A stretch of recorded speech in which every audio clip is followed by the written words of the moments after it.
Hey guys, welcome back to my channel. Thanks for watching. Thanks for subscribing. I have another Friday folio for you. Of course, it's going to be a waterfall, and of course, it's going to be for 2x3 pictures, which I absolutely love that size because of my sprocket. I print them all the time, and I use them. So this is how they print out. Sorry for the shaking, but this one opens this way, and you have space here. You can put a picture here, or you can just enjoy the pretty paper. I would put it in the middle. I sized it that way so it doesn't interfere with your magnets, which are going to be here and here. So this one's here and here. There's also a pocket if you want to tuck in another picture or two. You can tuck it on the little pocket and it opens up, and here is your gorgeous waterfall. You can make closures for your waterfalls. I don't mind the pop-up. But yeah, so here you just add your pictures. I did use the scallop or the stub side of the corner chomper, and so you just have to corner chomp your pictures. If you are selling these, I would not do the corner chomp. I would just leave it straight because not everyone's going to have that corner chomp, and as you can see, the picture kind of goes over, and then your people have to cut it, and they may not be crafters and whatnot. But because this one I'm using for a specific reason, I could corner chop it. So you're going to put your pictures, and you have that perfect border. You don't need to mat at all. You can fit 8 pictures here, and a 9th one down here, and then you have 8 more and another 9th one down here if you want to, or just enjoy your paper. You can always do picture journal, however you want to do it. But it is a really cute and simple waterfall folio for just a few pictures. All right, here's how the back looks. I did some color blocking.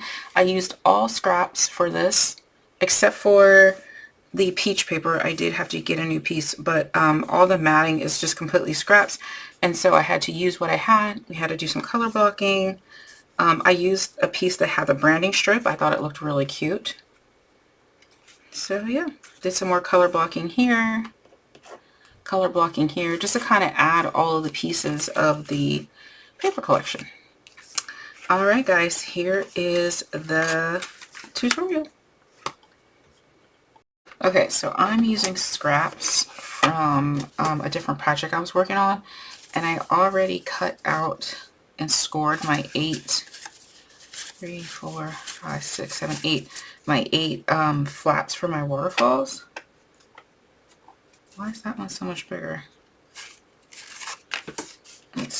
Where's my... And these are 2 1/4. Wow, that was a lot bigger. By 3 3/4, scored at 1/2 inch on the long side. Let me write that down. Alright, so the flaps, 2 1/4 by 3 3/4, scored on the long side at 1/2. So go ahead and start cutting yours and scoring them. You can pause your video or keep your video going while you're cutting, because all I'm doing is adding my tape. If you are not a tape person, you'll probably have your flats done cutting and scoring, and then you can just glue them on. So I'm just going to work on taping all of mine. Again, 2 1/4 by 3 3/4, scored on the long side at 1/2. Basically, you're just trying to get your flaps to be 2 1/4 by 3 1/4, so that way you do not have to mat. And this paper that I have here, it's really, really thick, so it's going to be bulky.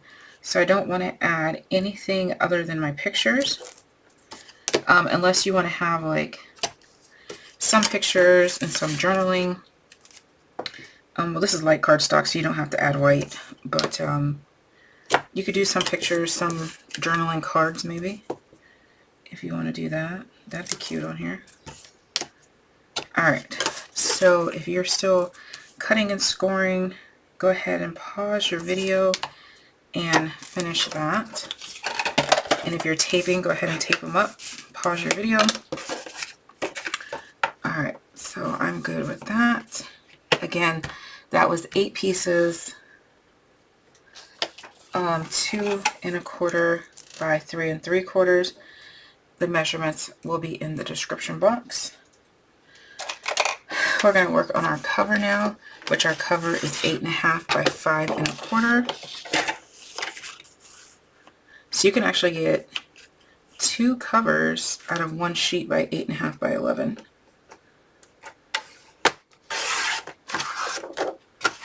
Okay. And yeah, mine are 2 different peaches. It doesn't look like it on camera probably, but this one down here is definitely lighter. But I think it looks really cute as a contrast. So, alright, so 8 1/2 by 5 1/4. And you know what? I did not do my measurements. Let's see. On the long side, we need to score at 2 1/2, 3, 5 1/2, and 6. Hopefully I math right. Alright, so 2 1/2, 3, 5 1/2, and 6. Okay. Now I'm going to go ahead and varnish everything.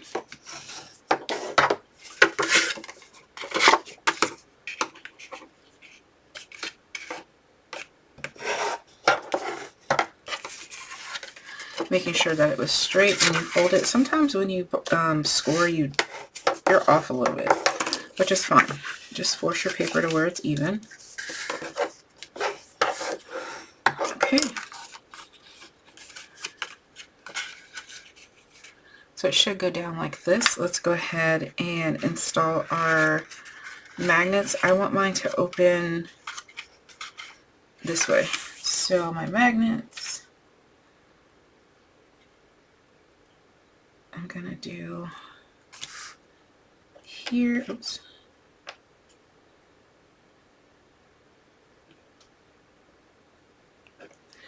These magnets, I pulled off something else and I put bigger magnets on the other thing. So that's why I had these readily available. They were just sitting on my cart. You know, like the 3-tier cart. Alright, so line this up. Press in your magnets. If you don't have your magnets readily available, make little X marks or something to remind yourself to put your magnets in, because I always forget. Alright, this one wants to be a little bit difficult because of the sticky. Alright,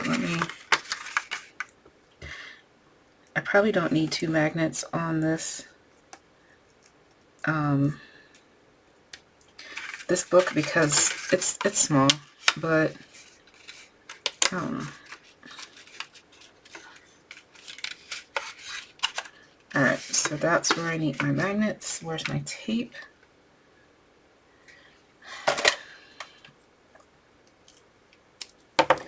I'm just going to go ahead and tape them in.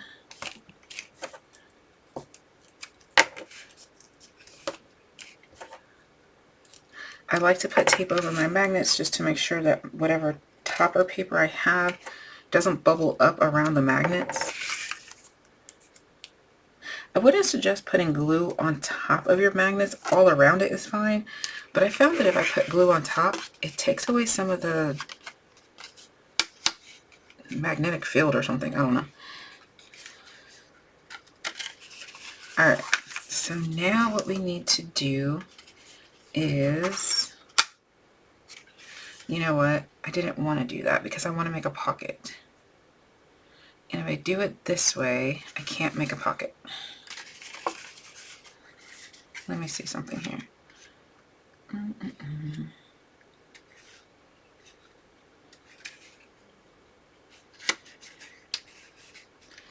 let me think. It should be fine if I put,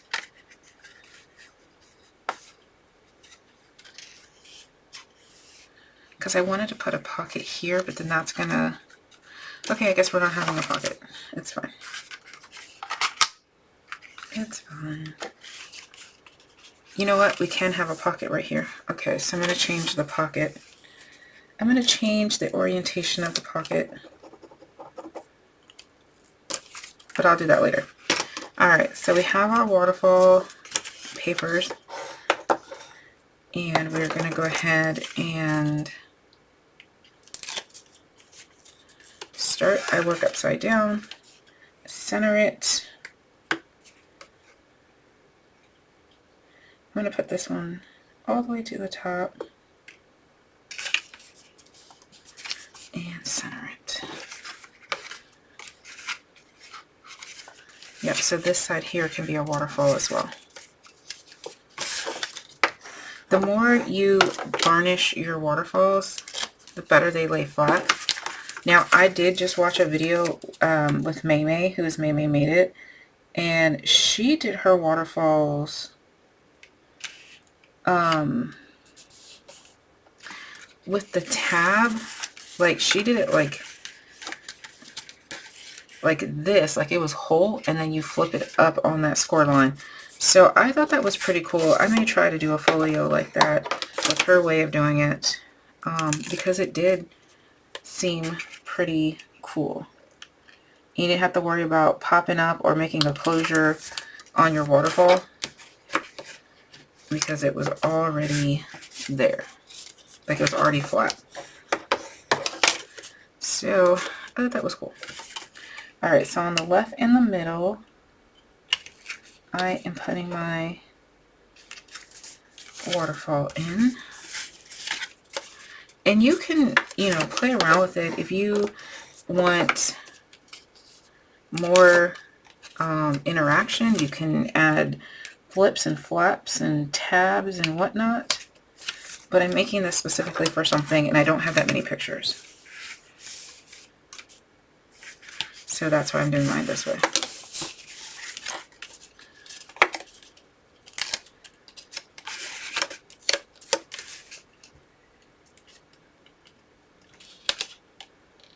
Alright. So this is really it.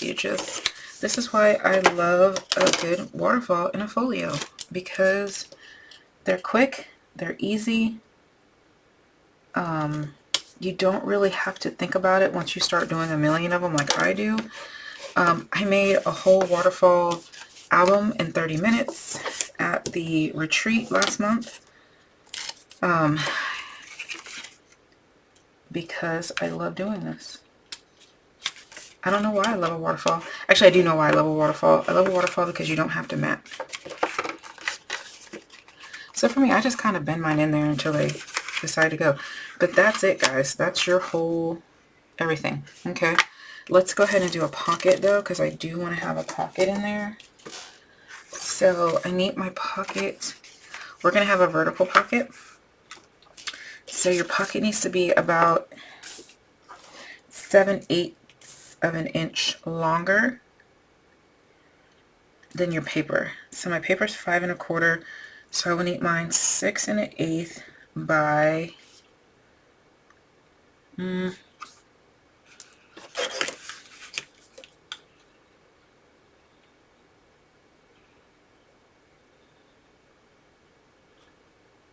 by 1 1/4. This is a pocket. Okay, then you're going to score it on 3 sides. So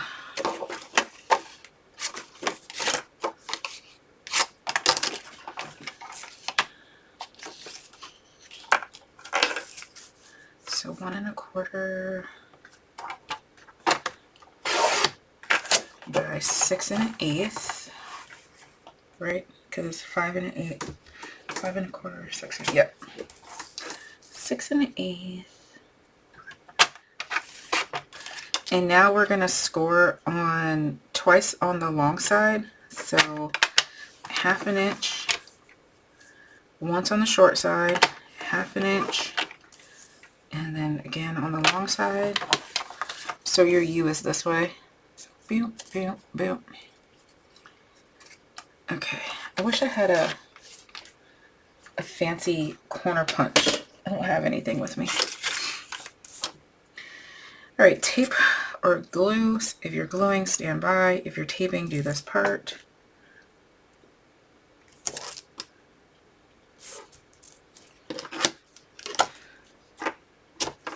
We're going to tape those 3 sides up, and we're going to miter our corners, and then we're going to glue our pocket down.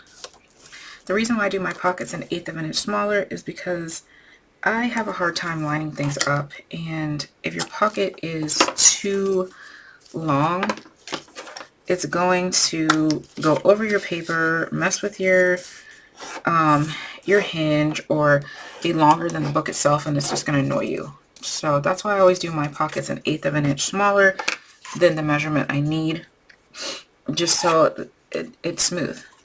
All right, miter at your X's.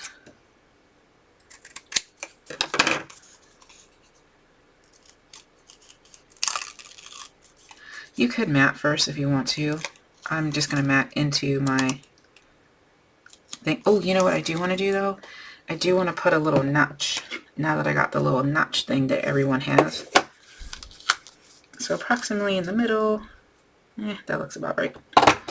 Put a little notch in there.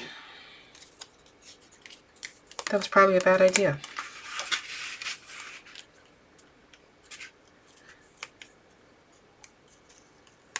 But that's okay. Yeah, that wasn't the best of ideas. And neither was not lining up my pocket.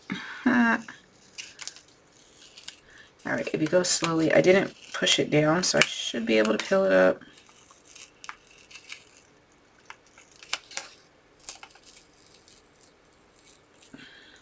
Okay. Alright, let's line her up this time. Let's make sure it's in the center.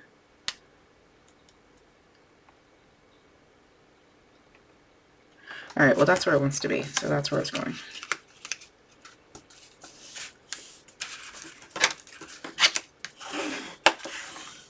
Make sure that pocket is adhered, it's flat.